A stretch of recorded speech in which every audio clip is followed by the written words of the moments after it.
petits soucis familiaux et je vais y répondre et essayer de te conseiller le mieux que je peux.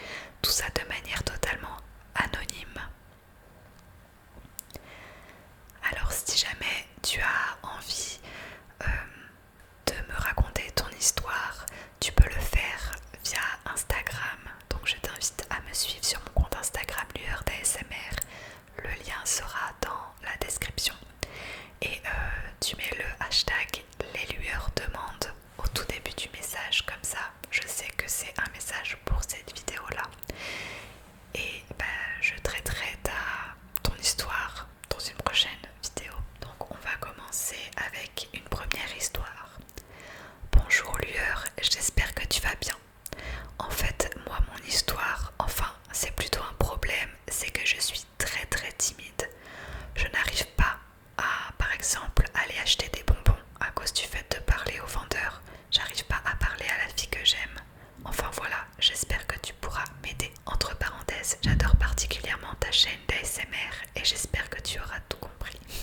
Eh bien, je suis très contente que tu apprécies ma chaîne d'ASMR puisque en plus ton histoire sera réglée en ASMR. Alors la timidité, je sais ce que c'est parce que je suis passée par là aussi. Et encore aujourd'hui, je suis extrêmement timide. Quand j'étais petite et même adolescente et même encore maintenant, quand je suis gênée par une conversation parce que je ne connais pas la personne, je me mets facilement à rougir. Alors ça n'a rien à voir que ça soit un garçon ou une fille, c'est vraiment quand je connais pas la personne et que l'attention est sur moi. Quand je dois parler, je me mets à rougir. Alors je pense que c'est un peu moins maintenant, mais quand j'étais au collège et au lycée, c'était une catastrophe. Je faisais des crises d'angoisse avant les oraux. Il y a certains oraux que je n'ai pas pu passer tellement ça m'angoissait. Et ouais, rien que l'idée de parler devant tout le monde en classe, ça me terrifiait. Il n'y a pas une recette magique qui va faire que d'un coup, hop, tu ne vas plus être timide.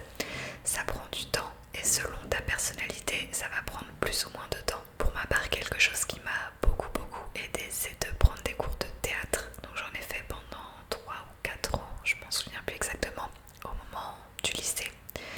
Et franchement, ça m'a débloqué pas mal de choses parce que sur scène, t'es obligé de parler devant plein de monde. Après, c'est un peu différent parce que tu joues un rôle, du coup, t'as pas peur d'être jugé pour ce que tu dégages, pour ta personnalité, etc. Donc c'est peut-être un peu plus facile, mais moi ça m'a beaucoup aidé.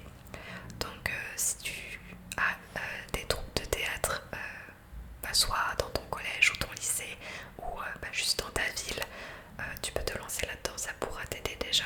Ensuite, il faut se donner des petits défis quotidiens. Ça peut être d'abord par semaine, voire par mois, selon toi, ce dont tu es capable pour l'instant. Mais il faut sortir de sa zone de confort. Donc par exemple, tu dis que tu as du mal à aller acheter des bonbons parce que tu as peur de parler au vendeur. Eh bien justement, ça peut être un défi. Genre, ce jour-là, je vais aller acheter des bonbons, je vais aller parler au vendeur. Et comme ça, quand tu sortiras de là, tu pourras te dire, voilà, j'ai réussi, je suis sortie de ma zone de confort. Et un peu régulièrement comme ça, avec de moins en moins de temps espacé. Donc ça peut être d'abord une fois tous les mois, puis une fois toutes les semaines, puis après tous les jours. Tu te cherches un petit défi comme ça à mettre. Tu peux même te l'écrire comme ça, une fois que tu le coches, et tu seras super satisfait et super fier de toi. Mais vraiment la clé pour vaincre sa timidité, c'est de sortir de sa zone de confort, d'oser faire des choses qu'on n'oserait pas forcément faire habituellement. Alors pour la fille que tu aimes, t'es pas obligé d'aller lui parler directement, mais déjà la prochaine fois que tu la croises, rien que de lui faire un sourire pour déjà établir un lien, un contact visuel avec elle. Et la prochaine fois, tu lui ressouris et après tu lui sors un salut. Rien de plus, t'es pas obligé d'entamer une conversation. Mais petit à petit, tu vas rajouter des mots comme ça. Tu peux également trouver une excuse bidon si elle est avec toi en cours ou au travail ou je ne sais quoi d'autre. Est-ce qu'elle peut te donner la page de l'exercice parce que t'as pas bien entendu. Voilà, c'est vraiment des petites choses comme ça, petit à petit. Et au bout d'un moment, ça va se faire tout seul. Le contact va être fait, va être créé.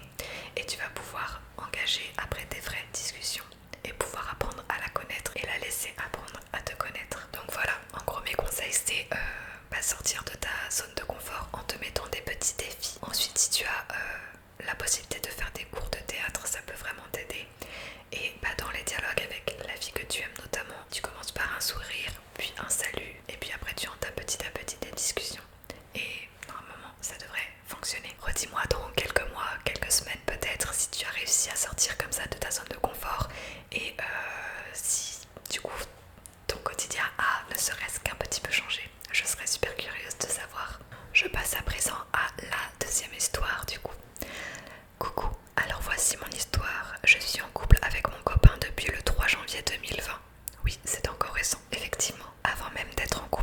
lui, je commençais déjà à réfléchir à mes projets et je voulais déjà déménager pour reprendre une nouvelle vie, recommencer à zéro, changer d'air, etc. Entre parenthèses, oui, j'ai un grand besoin de changement en ce moment car je ne suis pas encore épanouie, bref. Sauf que du coup maintenant, je suis en couple, je ne sais pas quoi faire. Soit je remets mes projets à plus tard et je reste dans ce besoin de changement, ou soit je réalise ce besoin de changement et je me donne la possibilité de réussir mes projets en déménageant dans un premier temps. Mais dans ce cas-là, je ne sais pas comment lui dire et c'est surtout que j'ai peur de le perdre du fait de la distance. J'ai peur qu'il ne supporte pas la distance. Déjà que pendant le confinement, il m'a fait une grande frayeur en me disant « Je doute de mes sentiments, je suis perdue, j'ai besoin de temps ».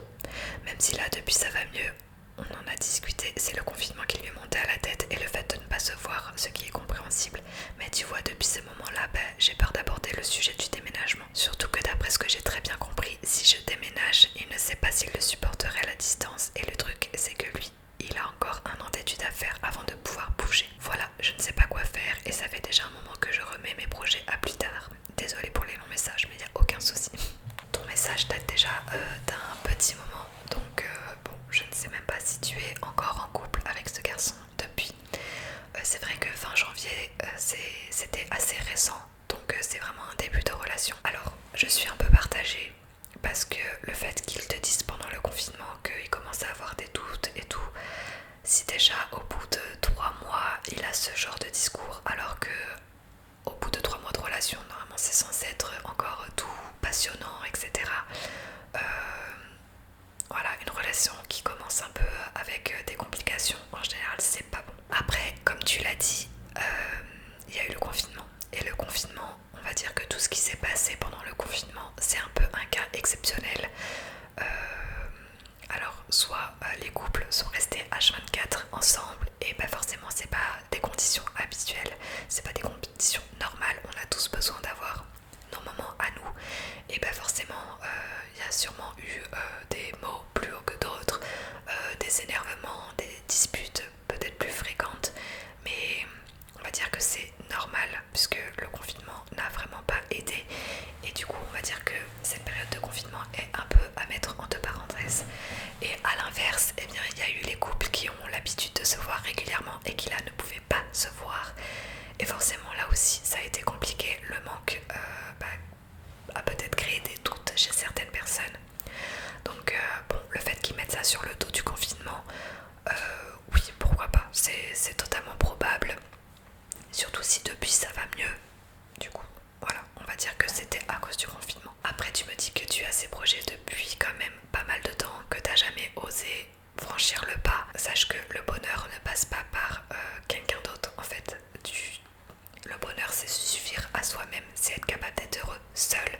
Et après, les relations que tu as autour, c'est que du bonus, c'est des choses qui vont t'apporter des choses, c'est des choses qui vont te faire grandir. Mais c'est pas vraiment ça qui va faire ton bonheur. Alors si tu ne te sens pas épanoui là où tu es, moi à ta place, je me lancerai dans tes projets. Surtout si ça fait un moment que tu en rêves. Après, c'est qui tout double. Alors, soit votre relation va durer et va résister à la distance.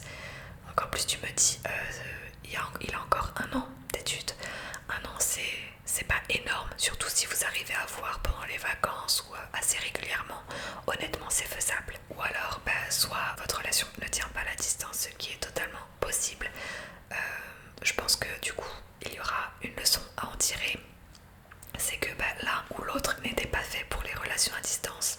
Et donc pour les prochaines relations, vous savez que ce n'est pas quelque chose à répéter. Mais ça peut aussi tout simplement vouloir dire que votre amour n'était pas assez fort pour pouvoir résister à la distance et que vous n'étiez pas forcément fait pour être ensemble. Voilà, j'attends que tu me dises là où en est ta situation actuellement. C'est vrai que comme le message date, il y a peut-être pas mal de choses qui ont changé depuis. Mais selon moi, tu devrais juste foncer et faire tes projets et pourquoi pas entamer une relation à distance. Si elle tient, tant mieux, vous vous retrouverez dans un an. Et si elle tient pas, c'est que c'était pas la bonne personne. Et bien voilà, j'espère que mes réponses vous auront quand même apporté des petites choses, que mes conseils vont vous aider à faire des choix de vie. Et toi derrière ton écran, si tu as envie de conseils aussi, si tu veux que je te guide, que j'essaye de t'aider du mieux que je peux par rapport à mon expérience, et bien je t'invite à me le dire sur Instagram avec le hashtag leslueursdemandes. J'espère que ce nouveau concept de vidéo te plaît. Si tu as des idées pour l'améliorer, genre peut-être faire un déclencheur par histoire ou quelque chose n'hésite pas à me le dire en commentaire.